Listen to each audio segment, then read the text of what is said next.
Hello and welcome to the Twitch stream.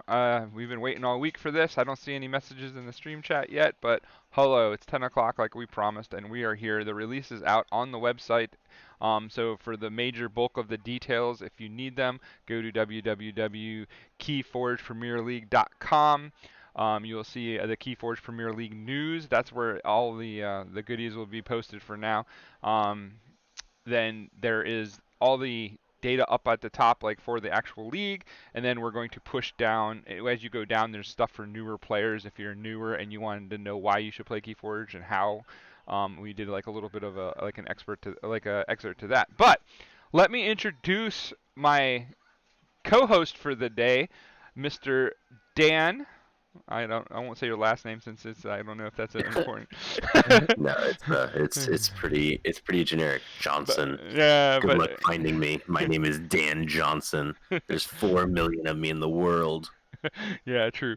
But he is one of the leaders of the Sanctimonious crew, and I thought we would bring him on to basically announce what is going to be happening with this league, and use him as a person to soundboard off of since he's been doing this for a while too. So A voice. a voice, and he's got the best voice on the internet right now, right? Like the hottest voice. Like I don't know, maybe. But anyway, You so be the judge. but anyway, so I brought him on to basically just go over a few of the key points. All like I said, all the information is there for you guys the in the web page. So I am going to switch my mode here and go to camera mode. Hopefully, if I can figure this out. I'm being tarded right now. Small cam turn on, big cam turn off. That's what we want. Uh, hmm. Why is it not doing anything for me? It's being not useful right now. Let's see. Okay, we turn that off. Turn that off. Oh, there we go. I got it. Oh, wrong camera though. Do. There we go. I'm there. I got there. Sorry, took a minute. All right, cool. So I even took myself off the pictures because who cares about my face? But for now, I have too many buttons is my problem. Whoop, see that's too big. There we go. I'm in the corner. I got it. Put baby in the corner. And there's another one of these buttons. There we go. There's the Keyforge Premier League image too. So there we go. Trial runs. They're not great, but this is all I got. All right, so quickly, as you can see, you can go through here and basically you can see all the videos and stuff that are on there. You got time slots and stuff. We have a big announcement as far as like we finally locked in the APAC calendar, like the day that we're going to do it. It's a 2-day event. It's going to be Triad. So congratulations to Phil McKay for stepping up and running that for us because we really had nobody that weekend that was going to be available. So that's kind of like the big news. Like that was the one weekend we weren't sure like that we'd be able to get a qualifier out. But thanks to Phil, he's going to run that tournament for you guys. It's going to be a 2-day event where the top 8 for it will be the second day because Triad is a bit of a longer format. So with that said, I'll let you guys read about it. If you have questions, feel free to ask or hit us up on it. I'll be more than glad to answer. I think the page has pretty good stuff. The thing I wanted to talk the most about, and the reason I brought Dan on, is because this revolution will be televised, like I wrote in my post, right? The big thing I think for this, the league, for you guys to understand what the league is, that I brought down a pretty extensive team of people to help do commentary for the league. And the way we're going to do it is we're going to record all of the sessions with me. Like I'm going to record every game that is played inside of the league, and we are going to basically have um, a group of people do commentary for each of the different games. Like we're going to divide it up and basically have commentary. So you probably hear me the most because I have the most time to do the commentary and stuff. But we have Dan, like he's volunteered his services. He's probably going to be teamed up with Blake, I believe, right? Blake Yeah. from Help from Future Self. Yes, with the ominous voice. So we have him. We have Zach from Call of Discovery. I think he is going to either do it with Annie from SheForge or with his podcast bud Ed. I haven't heard from Ed, so I can't say. So we'll see. I have a baby crying for no reason. Sorry about that in the background, but he needs to stop. Breakfast woes. Sorry, but we turn around and we have international section too, which is the thing I'm most excited about in the fact that we have a Italian broadcast team, we have a French broadcast team, we have a Spanish broadcast team, and we have a Chinese broadcast team. So that's huge. And they're going to, I think what we're going to do with that so far, what we have planned is that they're going to release it on their own platforms, and then we're going to have links to all of the different things put onto a web page here on the website. So that way, if you wanted to listen to it in one of those other languages, you could just link into their sites and they would get the credit like on their hits for their international stuff. And then all the English stuff will be put onto the KeyForge Premier League YouTube site and it will be linked into that page as well so that people can watch however they feel is necessary. And that's a pretty huge tasking. So do you have anything that how you feel about that, Dan? Like I think we're on to something huge and it's gonna be really neat. Keyforge content is great. People want more Keyforge content, and this produces more Keyforge content. And especially with it being in your native tongue, potentially, if we have the caster team available for it. Hmm. So yeah, that'll be really cool. Are they gonna? Yeah, I mean, it's just you're gonna have some of the matches in your native tongue. So yeah, that'll be a boon for those international Keyforge players. All right. Yeah. And so, all right. So, like, the pre-qualification period ended on the 21st, and as of the 21st, we had 20 people signed up for the league, and I put the list up here for us to look at real quick. A lot of these people I actually know, but there are a couple of people that I do not that are kind of new. I just noticed an error. Okay, so out of the 20 people, it's probably 21 because I don't know. Like I was meant to take Jose off because he's not actually qualified, pre-qualified, but that's my fault. See, look, live TV. It's always interesting. But the the picture here basically shows all the different people and what their qualifications were. And so if you had any question of who your competition was going to be, I think the depth of the competition is going to be pretty amazing. There's a lot of people that are going to basically get to really push their level, which is kind of something I think in KeyForge like it's going to be neat to see and watch in real time as far as like watching people get to play against the best on a regular basis like this. A lot of these people I've seen in tournaments, like they're known names, like everybody knows Dave Cordero. He plays in almost everything. Aurore, she plays in just about everything. Um, Both very well respected and very talented players. We have people who are less familiar but are incredibly good, like Philip McKay, um, who is my sleeper. Like he's a really strong card player. A lot of people don't know yet, but maybe this tournament will bring him to light. You have again the two-time Vault Tour winners at SAS with Duncaro and um, Nate, who is Corey Than, runner of DOK. Um, they have a pretty strong presence. They have four people from their team that were pre-qualified because their team is one of the most elite teams in the game at this point as far as like results.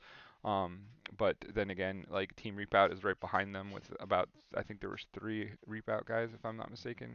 There was Dave, George, and um, Alex from Australia as well. He was the second grand champion. So, you got any names on this list that you think might be your favorites? All of them. All They're of them. like my children. Yeah, I'm saying, No, like, but who's gonna, but who's gonna win? Who's gonna win? well, Who's gonna? obviously the sanctimonious, Uh, Aurora. Aurora's gonna take it down. It's not even gonna. Well, I guess if it goes adaptive, then Aurora probably just won't play. But if she does, and it's not adaptive, yeah, Aurora's just taking it down. hmm. No problem. Okay. Well, we do have Sticking with the knights. well, we do have an adaptive format for the league, unfortunately, but I think she is aware of it. And the cool thing that we did for the league this season anyway, is that we're doing this adaptive. But what the deal is you get to bring three decks with you, and you get to basically choose between your decks every round. So like there'll be a certain amount of like pregame psychology to it, like when you present your three decks for your opponent to look at, and then you have to get your three decks back and pick the one to to play against your opponent. So like, what kind of information are you going to leak to your opponent when you give them your three decks? They're going to see your play style somewhat. They're going to, are you going to show like that you're a control player? Are you going to show that you're an aggro player? Are you going to show like, like what kind of information do they take out of it? Who knows? Like a lot of it might be just made up in your head, and like they might just be presenting three decks that they thought were good at adaptive and they wanted to play. So who knows? But I think that at least the staleness of adaptive will, like, through the course of the league, won't be so bad because they have the ability to change up decks in different matchups.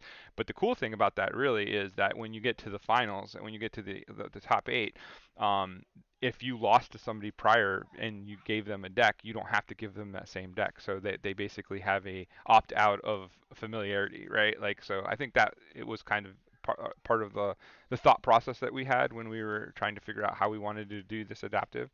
So, do you have anything you'd want to say about that? Triad adaptive sounds novel. Yeah, but it's still one deck and you play three. But anyhow, that's all we got really. Like I said, everything is on this page for the most part. It'll be updated as we go. Again, it's at www.keyforgepremierleague.com. As you can see, the brackets have been set too for how the league is going to be ran. Basically, the top 12 players from each of the four groups. So basically, well, the top three from each of the four groups. Let me say this right. The top three from each of the four groups, which will give us 12 players, will all go into the finals. And that's where they'll be competing for the prize. They'll be basically first through fourth. All 12 of those people will be automatically registered into the season two. And everybody else will be relegated out to basically create four slots for qualifiers for season two. So it is going to thin out. This is kind of like the big kickoff event, so we're having a deeper roster. Right now we are at 20 pre-registered, so 32 is what we promised. We promised at least 12 spots. I did say by the end of this broadcast, if I had 75 people like the YouTube page, I would have, like, if we got up to 75. We already had like 25 or so when I said it. So I was looking for 50 people. Like the YouTube page, we would add four more slots, and then if we hit 125, I would add four more slots, and that would be eight more slots to make it a little bit bigger. So we kind of fell short on that, I believe, but I will check at the end of this. But what I'm going to do here, because Dan is here and he took the time to get up early in this morning, so thanks Sanctimonious and Dan for the fact that I'm going to add four slots regardless. I'm going to move it up to 36 people, and that will make us into four groups of nine. Everybody will get at least 8 games in the league, and then from there we'll decide our finals. So thank you, Dan, for showing up and making me feel generous. No problem. Happy to get those extra 4 slots for the community. Yeah, and so with Dan here too, another reason I brought him on is because I wanted to break some other news as well, and it's glorious. So I'll let you take it away. Yeah, so we finally got off our backsides and we're running the Glorious U tournament. I wanted it to be the Glorious U2, like TWO, because I'm a dad and dad jokes are hilarious, but I got vetoed super hard. So it's just the Glorious U. The first tournament was the Glorious Few, which was our invitational, but this time we're going to do an open qualifier, hence the Glorious U, so you can be glorious by yourself, sans any other requirements. We do have a qualifier tournament for that that'll be firing tentatively October 3rd. Mm-hmm. We wanted to be respectful of the KFPL that was kind of in the forming process, and that gives us a little more time to seek sponsorship and put together the prize pool. But October 3rd will be the open qualifier. We're already at 44 signups, so very excited there. Top 16 from that will then get to partake in the newly minted Sanctimonious draft format. Which is absolutely great. Oh, it's a blast. It's so much fun. We've been having so much fun playing this in the Discord, but essentially it's a 6 round draft where you're banning a house from being in your deck. Mm-hmm. At the end of the draft, you're going to be left with 3 houses, and they could be the 3 houses you're shooting for, or maybe there's something else because you got forced into Mars or something like that. But at the end of the draft, you'll have 3 houses. Each house is only available 6 times. The first 2 rounds, you can't double up a pick. So in the first round, like if you're in the 8th seat, you've got 2 options, and it's usually something like Shadows or Discs. So you have to ban one of the powerhouses from being in your deck. And our real goal and aim here with this draft format is deck diversity in as far as in the actual main event. So once you get your three houses, you have to choose one deck for Archon to compete in the final tournament, the Glorious U. Um, because yeah, like this way ensures that there's going to be at least two of every house amongst the 8 players in the draft. So yeah, it's going to be two pods of 8 doing the draft. We've done a lot of testing on it. Dave Cordero and Muffins combined Excel foo forces and made a Crazy. ridiculous sheet for it. Yep. If you're sitting out there thinking, well, shoot, if I can't play, like Disc Logo Shadows and I get stuck in 3 houses that I don't have a deck in, never fear. The community team has banded together and we have a shared pool of decks that cover every house combination in the game. And we're curating that list a bit yet, but I mean, there's some good stuff in there. There's Yeah. some really nice decks. So you'll have the option if you make the top 16 to either use a deck that you own or that somebody else you know is lending to you. Like if you can angle your way into the house lineup that you have a really nice deck for that you enjoy playing, I think is very competitive. That is great. I will let everybody know to break the format. If you have a good Mars or Brobnar deck, you're about guaranteed to get the houses you want. So Yeah. you just have to find a good Mars or Brobnar deck to make that available to you. Yeah. But no, like it's super fun. It's the sheet is saved in our as our sanctimonious Discord.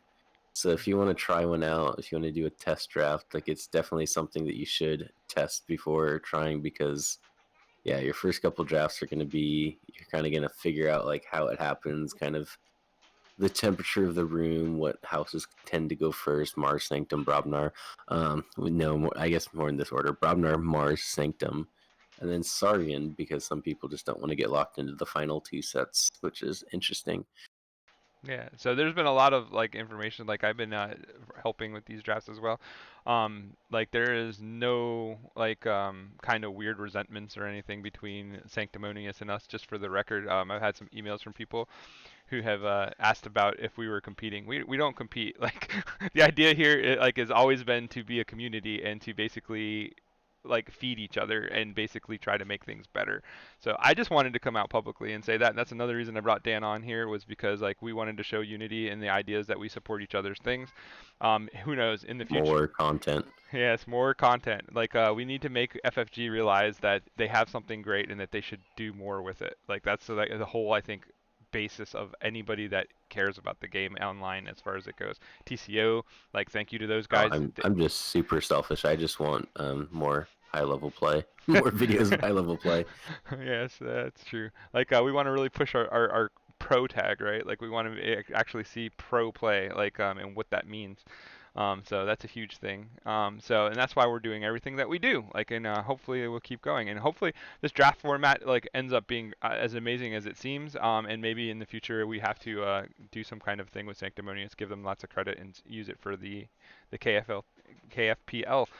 Because I think they're on to something hot, and it's really amazing. So we'll see. We will see. We'll always make the best choices in interest of the community. So. Got anything you want to say? I know you said you're down to about like a half hour before the kids start moving. My kids are already moving, so Yeah, they'll probably be up here any minute. No, just check out the podcast, Sanctimonious. Check out our Discord server. We now have an official gatekeeper, so if you come in, you will land in a welcome channel and have to click a button after you read our code of conduct, which Lady Aurora was so kind in putting together, and we got a lot of feedback, and it just kind of ensures that we continue to have our Sanctimonious Discord be the open, inviting place, welcome to all, and just keep our good vibes going within that Discord. yeah, there's a lot of good talk there. It's I think it's now the longest like running Discord with like the most people as far as like any of Oh, the Discords Keyforge I know. Lounge, I think, still has us beat. They're not as active. I don't see as many people there, but there's a good argument I guess there. But like I still think that That's where that's where Sanctimonious started.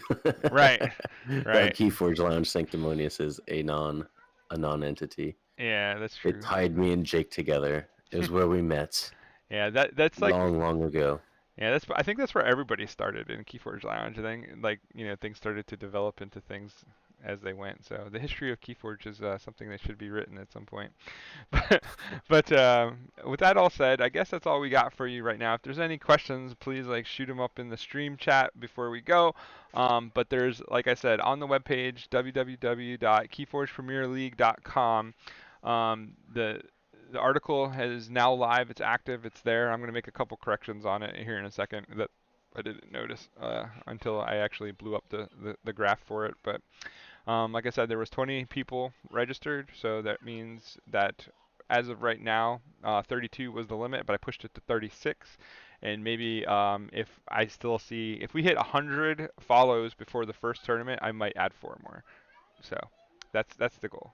Like if we can get to 100 followers, because that's really like the reason I'm pushing YouTube so hard is because that's really where all the content and all the work is going to pay off for all these people who are taking their time to do like the dubs and to do all the commentary for you. So like it's not really me trying to say, oh, my channel needs to be great. No, it's just like I want to know that people are watching it for the amount of time that people are putting into it.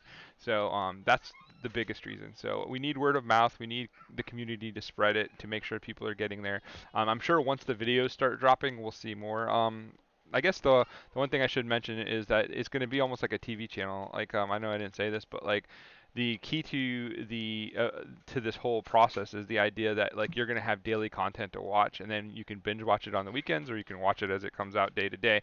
But there is basically a cycle, which I scrolled right past because I'm doing it too fast. But so the idea is that Group A, all the games from Group A will be posted on Mondays. All the games from Group B will be on Tuesdays, Group C Wednesdays, Group D Thursdays, and then we're gonna have a live stream like this where we bring people in and we just talk about what's happening in the league, what we've seen as commentators, like some sweet plays or like some cool combos, or we see like intense matches, and we can just kind of talk about it, like recap it. So that is the ultimate goal, to get online and to get moving, and it really is going to depend on like your guys' feedback and how much you give back to us as far as what we're talking about and doing things. So it's important for you to be on this Twitch, like for the live events, and it's important for you to be on YouTube to catch all the English dubbed versions of our event, and then know if you're Italian, French, Spanish, or Chinese, where to find those. And when those all those links will be on the website, on the web page that I make once I get all the information collected and stuff. I also have a video coming out soon with hellos to all the people who are doing commentary and letting you get a voice, like get a feel for the voice in the face of the people who are doing it. So other than that, I am well within my time window for Dan. I had 7 minutes left, but I think I don't have much else to end. Friday sounds like a really good format for analysis from the week too. Yes, that is true. Vertical monkey. So yeah, and if you have nothing else, I guess we could say goodbye and get to our children. Goodbye, Archon. So catch you guys later. Thanks for tuning in. And any questions, feel free to email me or hit me up on any of the platforms that you can find me on. I'm not hard to find. So thanks, and we will see you soon.